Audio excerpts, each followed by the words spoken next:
الحمد لله رب العالمين والصلاة والسلام على سيد الأنبياء والمرسلين وعلى آله وأصحابه أجمعين. أما بعد، تلك الرسل فضلنا بعضهم على بعض منهم من كلم الله ورفع بعضهم درجات. سورہ بقرہ ہماری چل رہی تھی اور اختتامی مراحل میں ہے سورہ بقرہ. اللہ رب العالمین نے تیسرے سپارے کا آغاز فرمایا اور فرمایا کہ ہم نے بعض رسولوں پر فضیلت دی ہے، بعضوں کا درجہ بلند ہے.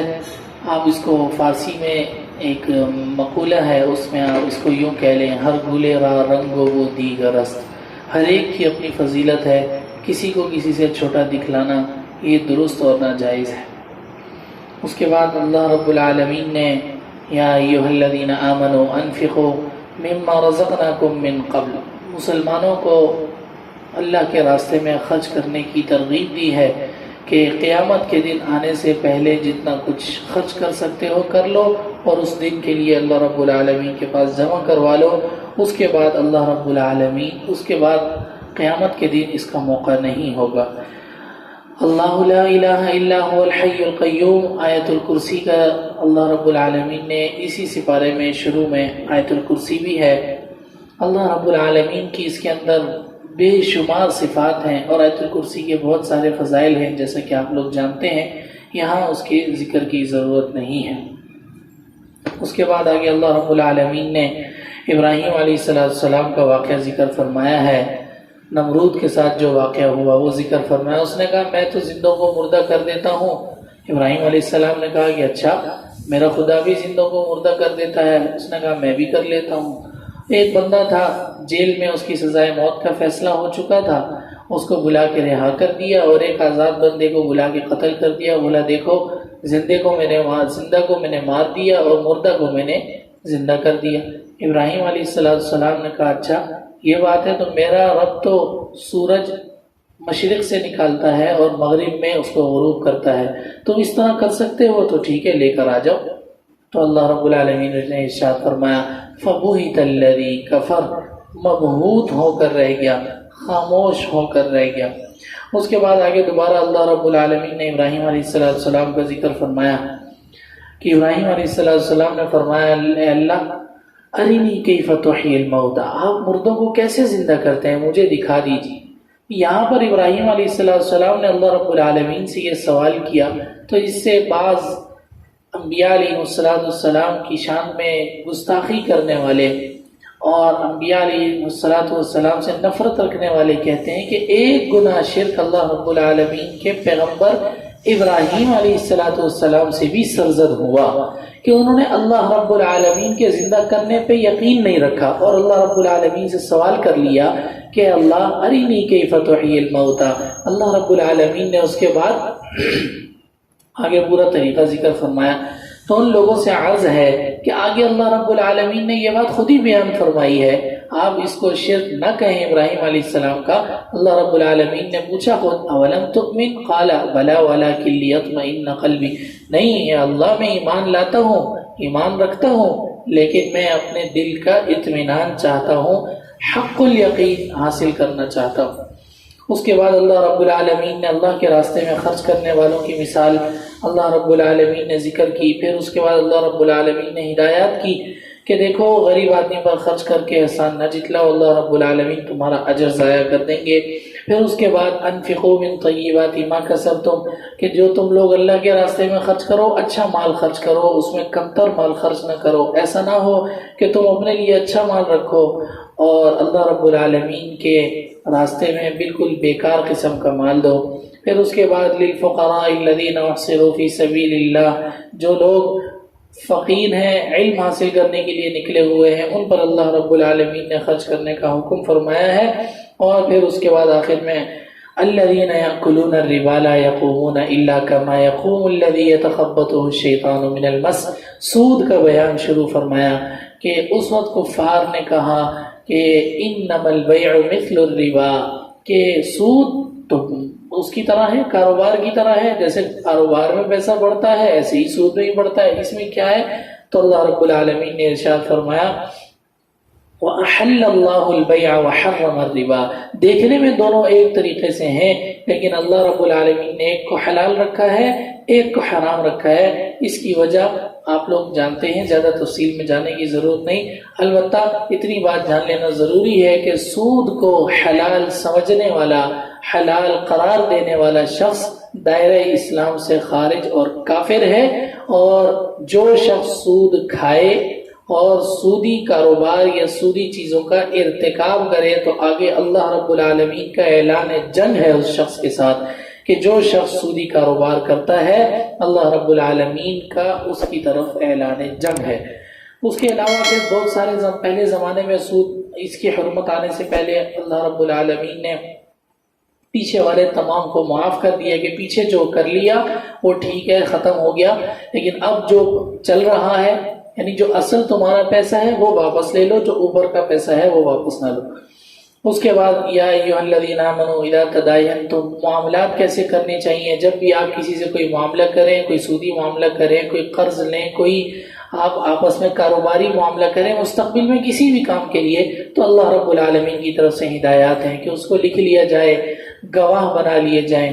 گواہ شرعاً 2 مرد ہوتے ہیں، یا اگر 2 مرد میسر نہ ہو تو 1 مرد اور 2 عورتیں ہوتی ہیں، اور 2 عورتوں کا اللہ رب العالمین نے لاجک یہ بیان فرمائی کہ ان تضل احداہما فتذکر احداہما الاخری، اگر ایک بھول جائے تو دوسری یاد دلا دے۔ یہ 2 عورتوں کی لاجک ہے، اور یہی اس کی وجہ ہے کہ اللہ رب العالمین نے 2 عورتوں کو 1 مرد کے برابر قرار دیا، کہ رسول اللہ صلی اللہ علیہ وسلم نے حدیث شریف میں بھی ارشاد فرمایا النساء ناقصات العقل والدین۔ یہاں پہ اللہ رب العالمین نے اس پورے رکوع میں کاروبار اور معاملات کرنے کا طریقہ ذکر فرمایا ہے کہ بیع کر لو، یا کوئی بھی آپس میں معاملہ کر لو، یا کوئی بھی آپس میں دین قرض کا معاملہ کرو تو اس کو لکھ دو، اور اگر کوئی رہن کا معاملہ کرو تو اس کو لکھ دو۔ اور آخر میں اللہ رب العالمین نے صحابہ کرام کو، کچھ مسلمانوں کو ہمیں کچھ دعائیں سکھلائی ہیں، اور اس طرح سورہ بقرہ کا اختتام ہو۔ دوسری صورت جو ہے وہ سورہ آل عمران ہے۔ سورہ آل عمران اس کا نام اس لیے رکھا گیا کیونکہ اس کے اندر عمران کی آل و اولاد کا ذکر ہے، اور عمران سے مراد حضرت مریم علیہ السلام اور حضرت مریم علیہ السلام کے بطن سے حضرت عیسیٰ علیہ السلام کا ذکر ہے۔ سب سے پہلے اللہ رب العالمین نے قرآن کریم کی حقانیت، رسول اللہ صلی اللہ علیہ وسلم کی حقانیت کا ذکر فرمایا ہے، اس کے بعد قرآن کریم کی آیات کی مختلف اقسام کا ذکر فرمایا ہے، اس کے بعد قیامت کے دن کا ذکر فرمایا ہے، اور اللہ رب العالمین نے اپنی شان بیان فرمائی ہے۔ اس کے بعد زین للناس حب الشہوات، دنیا کا ذکر فرمایا کہ اللہ نے دنیا بعض لوگوں کے لیے مزین کی ہے، لیکن وہ لوگ مزین کی ہے اور وہ لوگ دنیا میں لگ جاتے ہیں جو اللہ پر ایمان نہیں لاتے، اور جو حقیقتاً اللہ پر ایمان لاتے ہیں، اللہ پر بھروسہ کرتے ہیں، وہ ان چیزوں کی طرف توجہ نہیں دیتے بلکہ نیک اعمال اور اللہ رب العالمین کو راضی کرنے میں لگ جاتے ہیں۔ آخر میں اللہ رب العالمین نے سارا کچھ بیان کرنے کے بعد آخر میں فرمایا کہ بھائی ان الدین عند اللہ الاسلام، کچھ بھی ہو جائے، کچھ بھی کر لو، دین تو اب صرف ایک ہے اللہ رب العالمین کے ہاں، وہی دین مقبول ہے، جو اس پہ چلے گا اللہ کے ہاں مقبول ہے، جو نہیں چلے گا اللہ رب العالمین کے ہاں اس کا دین قابل قبول نہیں ہے۔ اس کے بعد مسلمانوں کو کچھ ہدایات کی ہیں، لا يتخذ المؤمنون الکافرین اولیاء من دون المؤمنین۔ سب سے بڑی ہدایت یہ ہے کہ دیکھو بھائی، مومنین کے علاوہ کفار کو اپنا دوست نہ بناؤ۔ ادھر ایک چیز یاد رکھیں، ایک چیز یہ ہے کہ دل سے کفار کے ساتھ دوستی کرنا، دل سے کفار کے ساتھ دوستی کرنا، ان کو اچھا سمجھنا، ان کے دین کو اچھا سمجھنا، یہاں اس کی ممانعت ہے کہ یہ منع ہے۔ لیکن اگر کوئی آپ کا پڑوسی ہے اس لیے آپ اس کا خیال رکھتے ہیں، کافر ہے۔ اگرچہ آپ کا پڑوسی ہے لیکن آپ پڑوسی ہونے کی وجہ سے اس کا خیال رکھتے ہیں تو یہ جائز ہے۔ اسی طرح کوئی کافر بھوکا ہے، بھوک سے مر رہا ہے، آپ نے اس کو کچھ کھلا دیا پلا دیا تو یہ بھی جائز ہے۔ کافروں کے ساتھ مالی معاملات، کاروبار کے معاملات کرنا یہ بھی جائز ہے، البتہ قادیانی اس سے مستثنا ہے۔ قادیانیوں کے ساتھ معاملات کرنا وہ درست اور جائز نہیں ہے، دیگر کفار کا معاملہ الگ ہے۔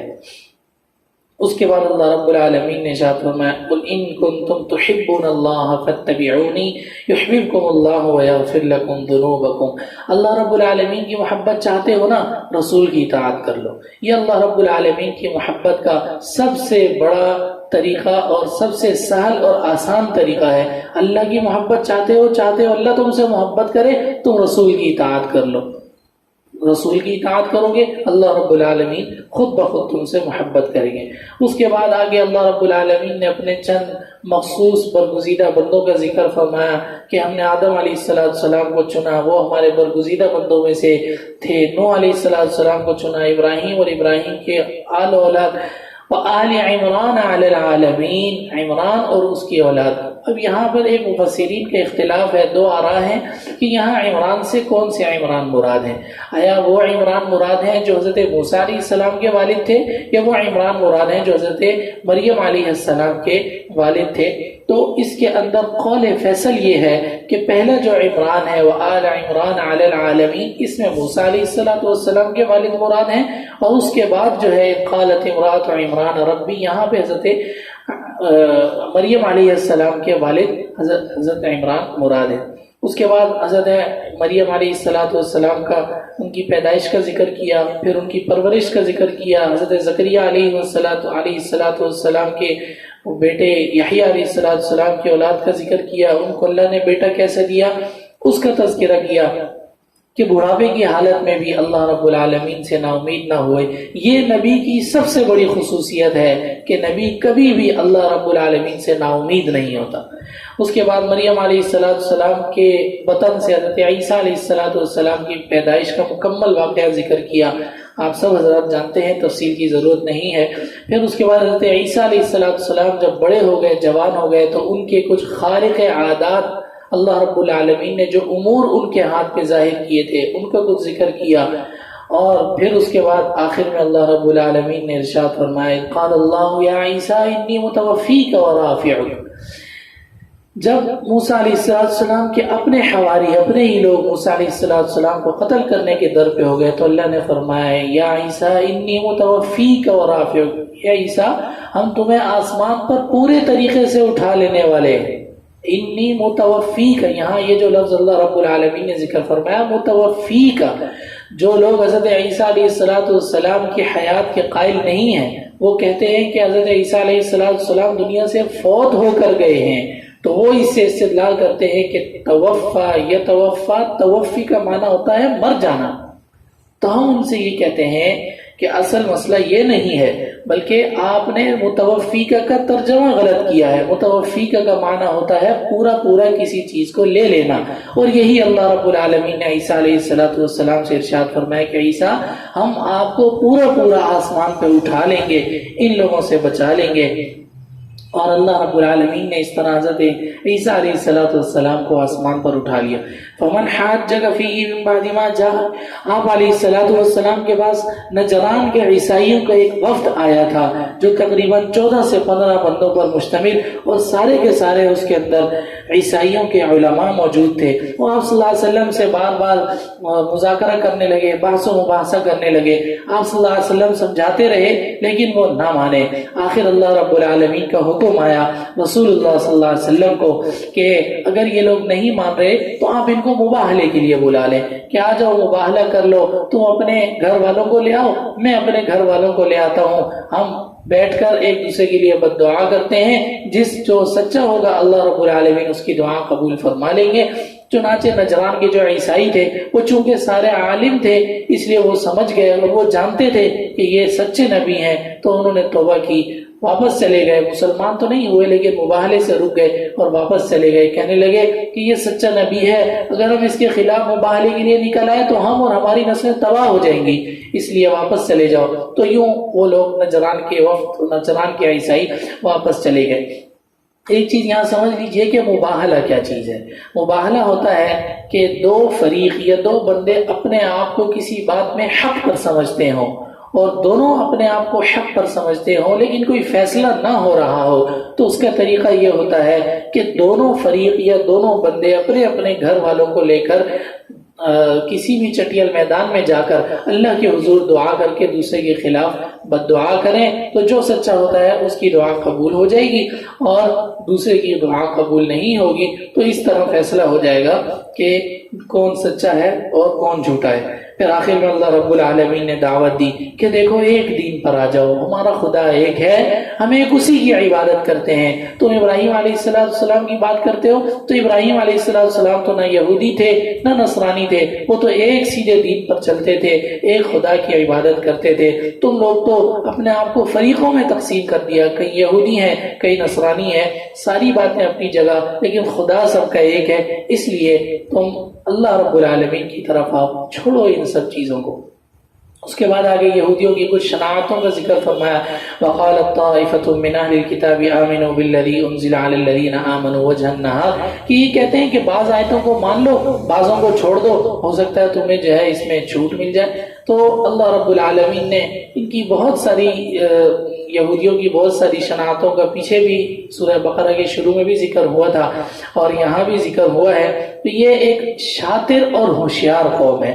آپ آج بھی دیکھ لیں دنیا کے اندر یہ جتنے بھی یہود ہیں یہ بہت ہی شاطر اور بہت ہی تیز اور بہت ہی دماغ لڑا کر اور تیز قوم ہے اور بہت ہی مکار قوم ہے۔ یہ اللہ رب العالمین نے ان کی جتنی بھی شناعتیں ذکر فرمائی ہیں، آپ ان کو پڑھیں تو آپ کو اندازہ ہو جائے گا کہ یہ کیسی قوم۔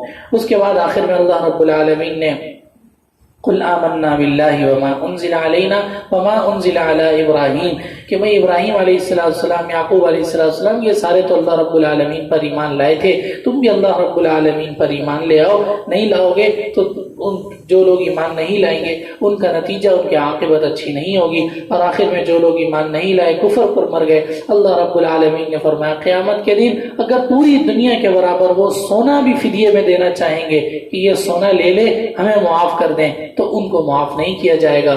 کیوں؟ اس وجہ سے اولئک لہم عذاب علیم وما لہم من ناصرین، دنیا میں سمجھایا تھا، دنیا میں بتایا تھا، نہیں مانے، اب سخت عذاب ہے، کوئی ان کا مددگار نہیں ہوگا۔ وآخر دعوانا ان الحمد للہ رب العالمین۔